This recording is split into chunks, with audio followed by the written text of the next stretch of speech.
আসসালামু আলাইকুম। সুপ্রিয় শিক্ষার্থীরা, আশা করছি তোমরা সবাই ভালো আছো। তোমাদের সবাইকে স্বাগত জানাচ্ছি জীববিজ্ঞান দ্বিতীয় পত্র ক্লাসে। জীববিজ্ঞান দ্বিতীয় পত্র ক্লাসে আমরা আলোচনা করছিলাম একাদশ অধ্যায় জিনতত্ত্ব বিবর্তন থেকে।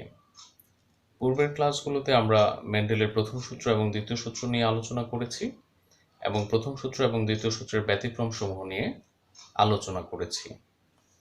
আজকে আমরা আলোচনা করব পলিজেনিক ইনহেরিটেন্স নিয়ে। তোমাদের সাথে আছি আমি মোহাম্মদ নজরুল ইসলাম, প্রভাষক প্রাণীবিদ্যা বিভাগ, গৌরীপুর সরকারি কলেজ, ময়মনসিংহ। তাহলে এসো আমরা আলোচনায় চলে যাই।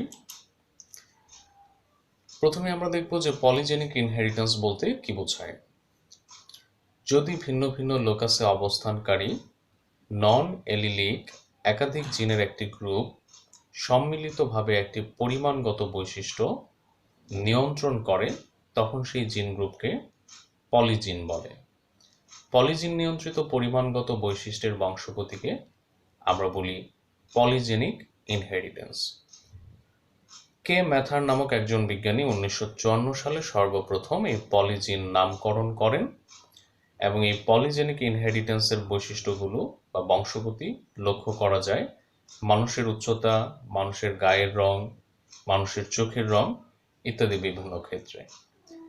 তাহলে প্রিয় শিক্ষার্থীরা, এর আগে আমরা যখন মেন্ডেলের প্রথম সূত্র এবং দ্বিতীয় সূত্র সম্পর্কে পড়েছিলাম তখন আমরা দেখেছি যে সাধারণত কোনো জীবে বিপরীত ধরনের বৈশিষ্ট্য থাকে। যেমন যদি কি হয়, একটি বৈশিষ্ট্য হয় লম্বা, আরেকটি বৈশিষ্ট্য হয় তার বিপরীত বৈশিষ্ট্য হয় খাটো। তেমনভাবে হতে পারে কোনো একটি বৈশিষ্ট্য হচ্ছে গোলাকার বীজ, তার বিপরীত বৈশিষ্ট্য হচ্ছে কুঞ্চিত বীজ।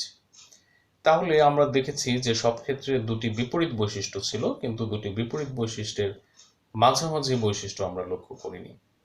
কিন্তু এই পলিজেনিক ইনহেরিটেন্সের ক্ষেত্রে এই দুটি বিপরীত বৈশিষ্ট্যের মাঝামাঝি বিভিন্ন ধরনের বৈশিষ্ট্য লক্ষ্য করা যায়। এই বৈশিষ্ট্যকে আমরা বলতে পারি পরিমাণগত বৈশিষ্ট্য। তাহলে আগে সকল ক্ষেত্রে আমরা দেখেছি গুণগত বৈশিষ্ট্যের বংশগতি, কিন্তু পলিজেনিক ইনহেরিটেন্সের ক্ষেত্রে আমরা দেখব পরিমাণগত বৈশিষ্ট্যের বংশগতি। আমরা আমাদের মূল আলোচনায় চলে যাই। ব্যাখ্যা থেকে আমাদের কাছে বিষয়টি আরো বেশি পরিষ্কার হয়ে যাবে। আমরা আজকে আলোচনা করব মানুষের গায়ের রঙের ক্ষেত্রে কিভাবে এই পলিজেনিক ইনহেরিটেন্সের ঘটনাটি ঘটে থাকে। যেমন আমরা জানি যে নেগ্রো বা কৃষ্ণ বর্ণের ব্যক্তিদের ক্ষেত্রে আমরা এক ধরনের গায়ের রং লক্ষ্য করি, তেমনভাবে শ্বেতাঙ্গ ব্যক্তিদের ক্ষেত্রে ঠিক তার বিপরীত ধরনের আরেকটি গায়ের রং লক্ষ্য করি। আবার দেখা যায় যে কৃষ্ণ বর্ণ এবং শ্বেতাঙ্গ বর্ণের মাঝামাঝি বর্ণ বা মাঝামাঝি বৈশিষ্ট্য পরিলক্ষিত হয়। তাহলে এই ইনহেরিটেন্সটি কিভাবে ঘটে সেটি আমরা আজকে ব্যাখ্যা করব। যেমন ধরে নেওয়া যাক একজন নিগ্রো ব্যক্তি বা কৃষ্ণ বর্ণের ব্যক্তির কৃষ্ণ বর্ণের জন্য দায়ী জিন যদি কি হতে পারে ক্যাপিটাল B1 বা এবং ক্যাপিটাল B2 হয়, এবং একজন শ্বেতাঙ্গ ব্যক্তির শ্বেত বর্ণের জন্য দায়ী জিন যদি কি হয় স্মল B1 এবং স্মল B2 হয়, তাহলে আমরা জানি যে জিনগুলো সবসময় জোড়ায় জোড়ায় থাকে। সুতরাং একজন নিগ্রো ব্যক্তির জিনোটাইপ কি হবে capital B1 capital B1 capital B2 capital B2। তেমনভাবে একজন শ্বেতাঙ্গ ব্যক্তির জিনোটাইপ হবে small B1 small B1 small B2 small B2। তাহলে এখানে লক্ষ্য করো যে একজন নিগ্রো ব্যক্তির জিনোটাইপের ক্ষেত্রে চারটি ক্যাপিটাল বি ছিল, দুটি ছিল ক্যাপিটাল B1, দুটি ছিল ক্যাপিটাল B2।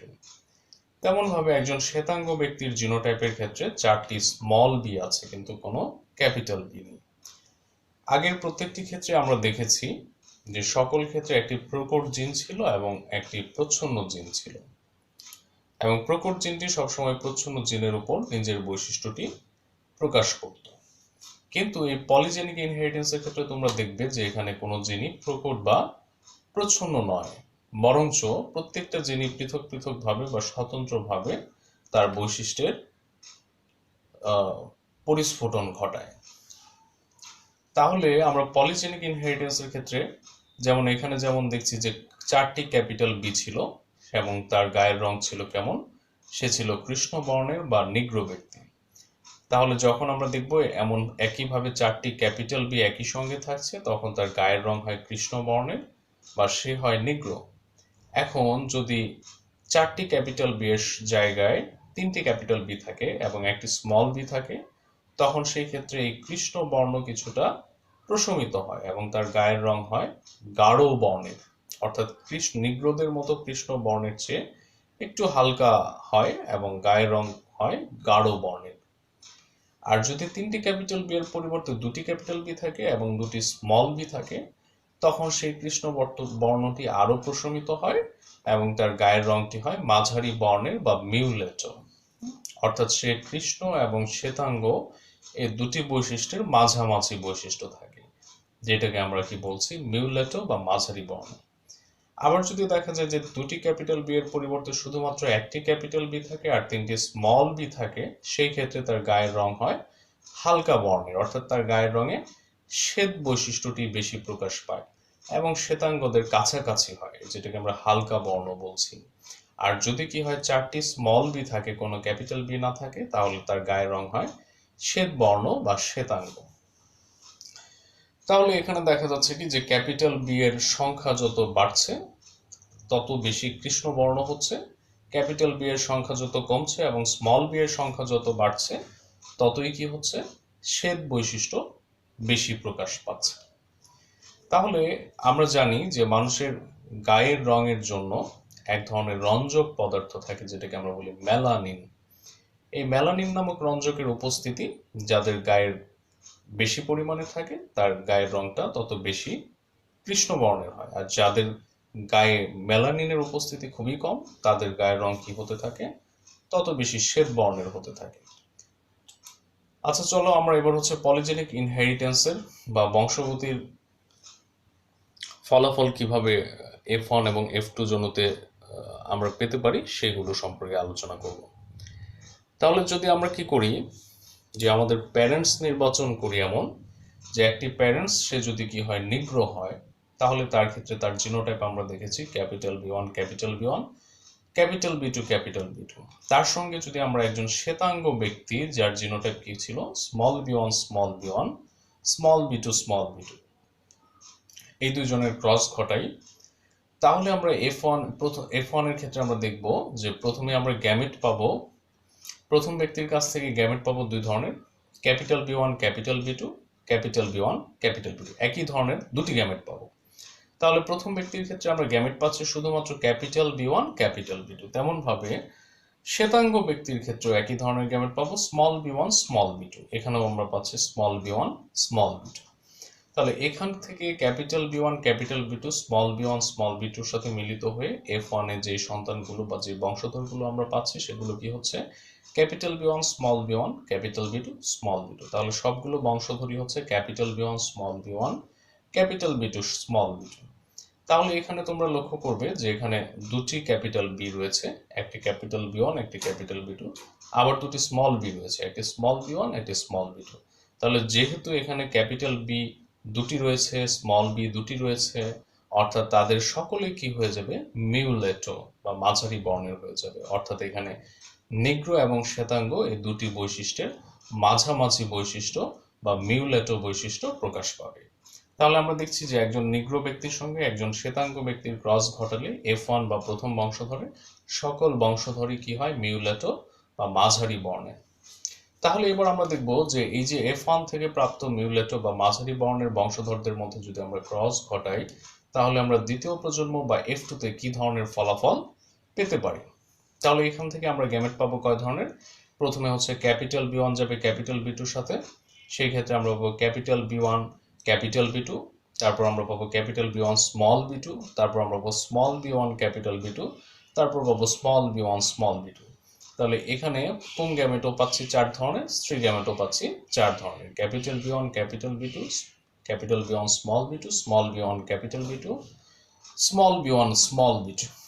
তাহলে যদি আমরা ক্রস ঘটাই তাহলে এখানে আমরা 16টি বংশধর পাবো এবং 16টি বংশধরের মধ্যে তোমরা লক্ষ্য করবে এই প্রথম বংশধর যেটি সেখানে কি আছে capital B1 capital B1 capital B2 capital B2 অর্থাৎ 4টি ক্যাপিটাল বি একই সঙ্গে এসেছে। আর আমরা জানি 4টি ক্যাপিটাল বি একসাথে আসলে সেটি কি হবে নিগ্রো হবে। তারপর আমরা দেখব কি যে যেখানে ক্যাপিটাল বি 3টি এসেছে একসাথে, এখানে তোমরা দেখো 2 নাম্বার ঘরে 2 3 এই দুটি ঘরে, তারপর হচ্ছে এই যে 5 নাম্বার ঘরে এবং 9 নাম্বার ঘরে, এই তিনটি ক্ষেত্রে দেখো তোমরা 4টি ক্ষেত্রে তোমরা দেখো যে এখানে হচ্ছে 3টি করে ক্যাপিটাল বি এসেছে আর একটি করে স্মল বি এসেছে। তাহলে যেহেতু ক্যাপিটাল বি একটি কমে গেছে তাহলে নিগ্রো থেকে এদের গায়ের রং হবে গাঢ় বর্ণ। তারপর তোমরা লক্ষ্য করবে যে সকল ক্ষেত্রে দুটি ক্যাপিটাল বি আছে এবং দুটি স্মল বি আছে, দুটি ক্যাপিটাল বি দুটি স্মল বি, দুটি ক্যাপিটাল বি দুটি স্মল বি, সে সকল ক্ষেত্রে কি হয়ে যাচ্ছে গায়ের রং হচ্ছে মিউলেটো অর্থাৎ মাঝারি বর্ণের। আবার দেখা যাচ্ছে যে সকল ক্ষেত্রে শুধুমাত্র একটি ক্যাপিটাল বি রয়েছে এবং 3টি স্মল বি রয়েছে, শুধুমাত্র একটি ক্যাপিটাল বি 3টি স্মল বি, তাদের ক্ষেত্রে গায়ের রং হয়ে যাচ্ছে হালকা বর্ণের। এবং সর্বশেষ যে বংশধরটি রয়েছে তার ক্ষেত্রে দেখা যাচ্ছে কি 4টি স্মল বি রয়েছে, কোনো ক্যাপিটাল বি নেই, তাহলে তার ক্ষেত্রে হচ্ছে বৈশিষ্ট্য হবে শ্বেতাঙ্গ। তাহলে এখান থেকে আমরা কি পাচ্ছি নিগ্রো পাচ্ছি 1 জন, গাঢ় বর্ণ পাচ্ছি 4 জন, মিউলেটো পাচ্ছি 6 জন, হালকা বর্ণ পাচ্ছি 4 জন এবং শ্বেতাঙ্গ পাচ্ছি 1 জন। অর্থাৎ এখানে আমরা 5 ধরনের বৈশিষ্ট্য পাচ্ছি এবং বৈশিষ্ট্যের অনুপাত হচ্ছে কত 1 4 6 4 1। তাহলে বৈশিষ্ট্যের অনুপাত পাচ্ছি 1 4 6 4 1। তাহলে প্রিয় শিক্ষার্থীরা দ্বিতীয় প্রজন্ম থেকে আমাদের প্রাপ্ত বৈশিষ্ট্যের অনুপাত হচ্ছে বা ফিনোটাইপিক অনুপাত হচ্ছে 1 4 6 4 1। এই ঘটনাকে আমরা বলছি পলিজেনিক ইনহেরিটেন্স।